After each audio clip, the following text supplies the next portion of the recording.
Welcome back to the Renegade Report. We are now here with Jeff Chudy, and I tell you what was once a 1-4 football season is now turned into a 5-game win streak, and this team is looking good at 6-4 and getting ready to play in the bowl game right here at home, 4 o'clock. Let's get that right out there right now. 4 o'clock this Saturday against Chaffey College. We are happy to be joined by head coach Jeff Chudy, and this team right now is really hitting on all cylinders in terms of just you can just see the growth of this team. I remember when we started at the start of the year, you were sort of, I have no clue about quarterback. And now to see all of that gel and those targets that he can throw to, and then the running backs, despite the loss early in the year of your number one running back, really things have gelled, haven't they, Jeff? Yeah, I think that we're at a stage in the season where we're playing smarter. Defensively, everybody understands what their role is. And, we're playing faster on both sides of the ball.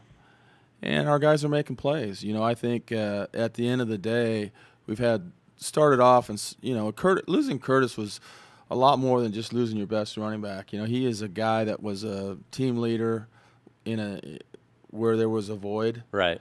And he's a guy that, he's kind of a coach in the locker room. Mm-hmm. And when you lose that force, it's hard to you can't anoint somebody, say, hey, you're the guy. Right. That just comes from within, and it's taken us a long time, obviously, to collectively circle the wagons, as you would say, mm-hmm. and really, rely on each other as teammates and understand what our limitations are as a player, and just know that you're out there playing for your teammate and doing the best you can.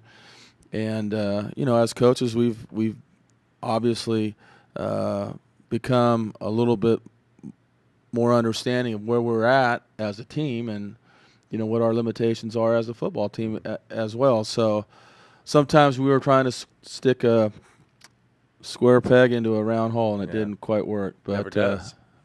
No? Never. Oh, ever. dang it. To my knowledge. Wow. So let me ask you this before we get to the highlights. One guy in particular I want to ask about and that would be Tarek Yagi, and that is because I want to ask about his progression and his growth, because really 4 weeks into the season, you pretty much tried everybody, and now it's his team, it seems like, offensively. Well, it's the quarterback position it's not like playing tailback or wide receiver, mm-hmm. where you can shuttle guys in and out. It's obvious because it's not the nature of how we play. I guess if we played a option-style offense and you had a couple option-style quarterbacks, but that's not the nature of what we do. And there's so much that one position has to get reps in practice, mm-hmm. which is basically the most important thing. Right, is just turns. And so you can't spread it out between 3 or 4 guys as much as you would like to, because we feel like there's guys that are behind him that have growth potential, but you can't do that. And we do so much checking on the line of scrimmage, and so that guy's got to get turns and he's got to get reps. And I think as the seasons progress, he understands a greater feel for what Coach Steen wants him to do, and he's obviously eliminated some mental mistakes. He still turns it over more than we like, but he does make some good throws, and he's the guy that's in charge. Yeah. Had a share of turnovers actually this past game, so we're gonna. I know. We you know. we know that. So, but anyway, having said that, he's you got to play with one guy, and he's been that guy for us. All right. Now you remember Cowboy Calvin, right? He was here last week. He was here last week. I didn't get to hear him sing. Well, we're gonna go. Well, we got about 6 seconds before we get to the highlights. Go to it, Chris, and we'll Cowboy Calvin bring the team in. He's saying you don't have an earpiece here, but he's here come the Renegades. He's got that southern thing going. Here come the Renegades. All right, so the Renegade, here we come, and we're gonna start things off. First drive looked really good. I mean, Derek Vickers gets a nice yardage here, and then Yagi then is going to scramble right here, get out of some trouble here, and throw on the run, keeping his eyes downfield, going to Kalen Smith right there. So things are looking pretty good. And then the first of a few interceptions right here really was a really good defensive play as well. It's one thing to bat it. It's another thing to come up with the interception. So your first drive comes up empty right there. Maybe you had to feel good about how you moved the ball, just not the end result. We moved the ball. We did some nice things. I think we kept them off balance. You don't want to turn it over in the red. You don't want to turn it over anywhere. Right. You don't want to turn it over in the red zone Yeah. inside the 10. It's not a good. No, it it's doesn't. not But again, sometimes credit where credit's due. I'm not saying it was that a great was a good pass, play. but that was a heck of a he I think, batted it and he in caught it. retrospect, if he was going to throw it, we needed to roll. He needed to roll a little longer. Yeah. Kind of pulled up too soon. But Yeah. that kid made a great play. You got to give that kid credit. Yeah, like you said, he batted it up and came down with it, and kudos to him. All right, now I'm not picking on Tark, but No. we'll go back here. This was probably his worst pass. I don't know if the season, but certainly at home. Take a look at this one here. Was this into the wind a little bit, or what? This thing looked like you could fair catch this thing. And that one's intercepted right there. By the way, from South High product, Jalen Oates making that interception right there. In fact, they had 3 kids from South High on this roster, but Jalen with the interception there. And then to your defense's credit, they hold them to a field goal, so it's a 3-0 game right here. But 2 turnovers right there, Coach, early on. Certainly not a good start. No, it's not how you want to start. No, we did a good job of keeping them to 3 points. I think we held them to 3 field goals. Yeah. Now here's the thing. A lot of people were talking about. Certainly after that field goal, First of all, before we get to the video, what do you know in retrospect that actually happened here? Before we go to the video, well, I know number 50 got ejected. I haven't seen the video, but I'm pretty much sure that the video will show it all.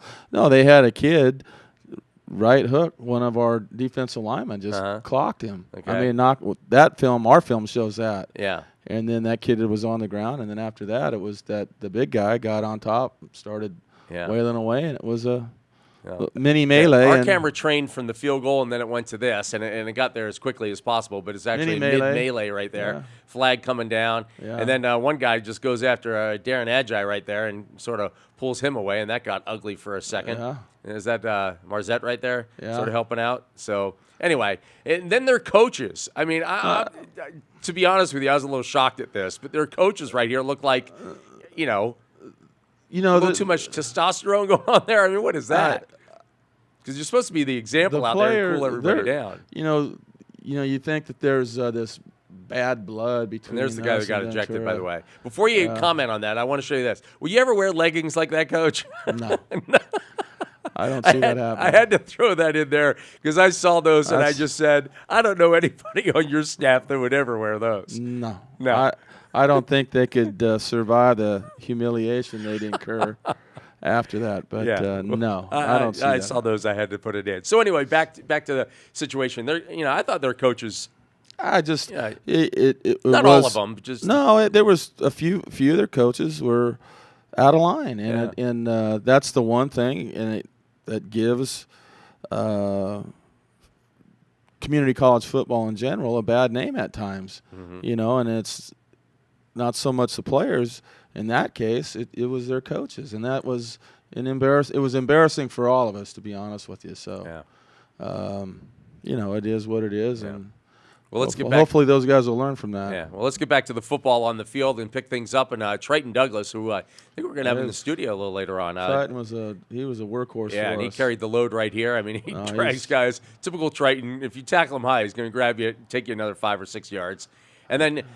I know Tarek will never be confused for Michael Vick or any other running quarterback, but he did step up and get some nice yards right here. He got some. That was a timely first down. That was a big play for us. And kept then then you got Triton again working it. I think this is like an 11-yard gain. He's going to get down to the 3-yard line. Give some credit to your O-line. That was a huge hole. Mentioned numerous times that Triton's one of those guys that he's such a versatile player for us and what we do, and he's utilized in a variety of ways and. Then he got stuffed once or twice, and then finally got in here for the touchdown. So you guys go up by a count of 7-3. So again, what at this point, 7-3 ball game, sort of on the defensive side, a little, obviously some turnovers here, but you're sitting on top in this game. I know eventually you're going to trail at halftime, but your thoughts in terms of getting into the end zone and just the way the flow. We were at the time. It was one of those, man. We're getting a lot of yardage. We're not much to show for it. Exactly. Yeah. Chewing up chunks of yardage. We ended up only punting one time the whole game, and it was like, holy cow, we're giving up points on the board. We've got to kind of do a better job of that. But I think at the time, because we were having some success moving the ball and getting first downs, I think it was just a matter of, hey, let's finish the drive, score points, and not give up big plays. And they had some outstanding skill guys there, and one of their guys was out, Stanton, which was good for us because he's a really good player.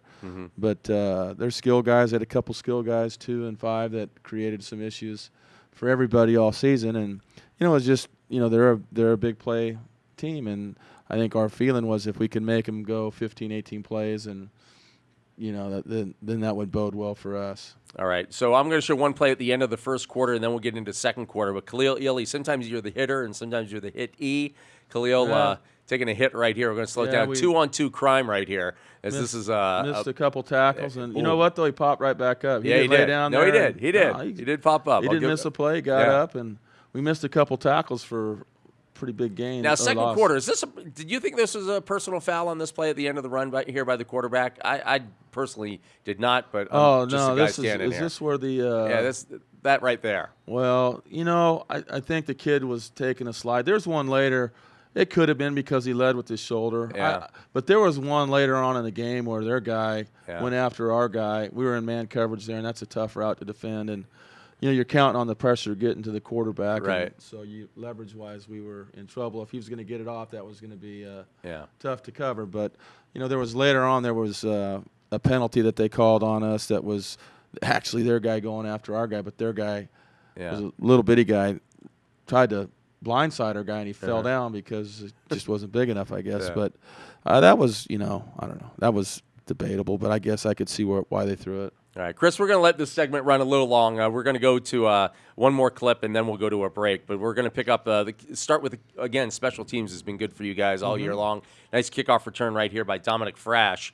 As he is going to get. He picked that up and took off and had some conviction behind it. And, he was close on another one that we had one guy not maintain his block. He and Vickers both that, could have been really big plays. Then some big completions here, too, because I think one of these was a third down. Not this one, I don't think. This might have been one. But that was a third down. Yeah, to Marquise Johnson right there. One to Derek. And then he's got one coming up, right? This is the one to Derek Vickers right here. Both these were third down. Both third down, so that keeps the drive alive. Eventually, however, it did stall a little bit, and Parker Campbell comes on to kick a field goal, and you guys are tied at 10-10. Actually, down 13-10 at the half. We're actually going to show the rest of the first half in a moment. We'll take a break, then we'll go into the second half a little bit. But the Renegades and Ventura, very defensive battle. In fact, for the second week in a row, the Renegades did not give up a touchdown a week prior. They only give up one in this game. We'll have more of the Renegades and Ventura after the break.